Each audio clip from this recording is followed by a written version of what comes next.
ಇವರಿಗೆ ಪ್ರಗತಿ ಏನದೇ ಗೊತ್ತಿಲ್ಲ, ಪಾಪ ಅಭಿವೃದ್ಧಿ ಏನದೇ ಗೊತ್ತಿಲ್ಲ ಇವರಿಗೆ.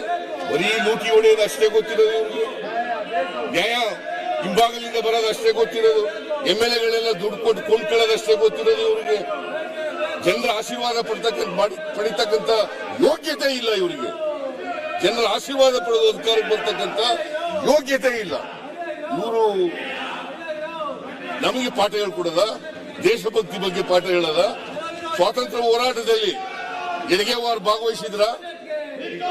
1925ರಲ್ಲಿ RSS ಪ್ರಾರಂಭ ಆಯಿತು.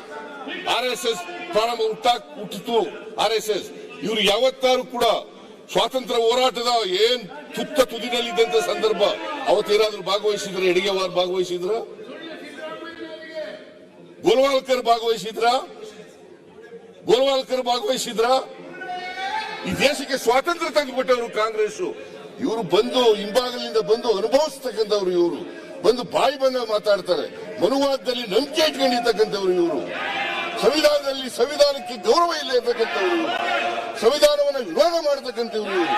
ಸಾವರ್ಕರ್ ಇರ್ಬೋದು, ಗೋಲ್ವಾಲ್ಕರ್ ಇರ್ಬೋದು, ಸಂವಿಧಾನದ ಬಗ್ಗೆ ಗೌರವ ಇಲ್ಲದೆ ಮಾತಾಡಿರ್ತಕ್ಕಂಥವ್ರು. ಈ ಸಂವಿಧಾನ ಜಾರಿ ಆಗಬಾರದು ಅಂತಕ್ಕಂಥದ್ದು ಇತ್ತೀಚೆಗೆ ನಮ್ಮ ಅನಂತಕುಮಾರ್ ಹೆಗ್ಡೆ ಒಂದು ಮಾತು ಹೇಳಿದ್ದಾರೆ. ಮಿನಿಸ್ಟರ್ ಆಗಿದ್ದಾಗ, ನಾವು ಅಧಿಕಾರಕ್ಕೆ ಬಂದಿರೋದೇ ಸಂವಿಧಾನವನ್ನು ಬದಲಾವಣೆ ಮಾಡಲಿಕ್ಕೆ. ಅವತ್ತು ಮಂತ್ರಿ ಆಗಿದ್ರು ಅನಂತಕುಮಾರ್ ಹೆಗ್ಡೆ, ಮಂತ್ರಿ, ನರೇಂದ್ರ ಮೋದಿಯವರ ಮಂತ್ರಿಮಂಡಲದಲ್ಲಿ ಮಂತ್ರಿ. ಅವ್ರ ಮೇಲೆ ಬಿಜೆಪಿ ಆಗ್ಲಿ ನರೇಂದ್ರ ಮೋದಿ ಅವರಾಗ್ಲಿ ಕ್ರಮ ತಗೊಳ್ಳಿಲ್ಲ. ಅದರ ಅರ್ಥ ಅದು ಬಿಜೆಪಿಯ ನಿಲುವು, ಬಿಜೆಪಿ ಸರ್ಕಾರದ ನಿಲುವು ಅದು. ಸಂವಿಧಾನದ ಬಗ್ಗೆ ಇವ್ರಿಗೆ ಇರ್ತಕ್ಕಂಥ ಕಾಳಜಿ ಇವತ್ತೂ ಕೂಡ ಇಲ್ಲ. ಪ್ರಜಾಪ್ರಭುತ್ವವನ್ನ ದುರ್ಬಲಗೊಳಿಸ್ತಕ್ಕಂಥವರು ಭಾರತೀಯ ಜನತಾ ಪಕ್ಷ. ಇವರಿಗೆ ಯಾವ ನೈತಿಕತೆ ಇದೆ?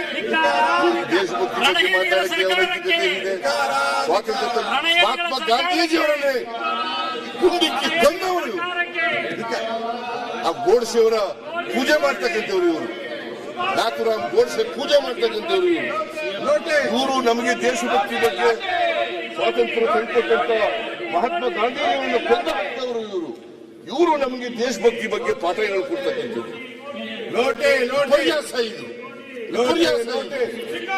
ದೇಶದ ವಿಭಜಕರು ಯಾರಾದ್ರೂ ಇದ್ರೆ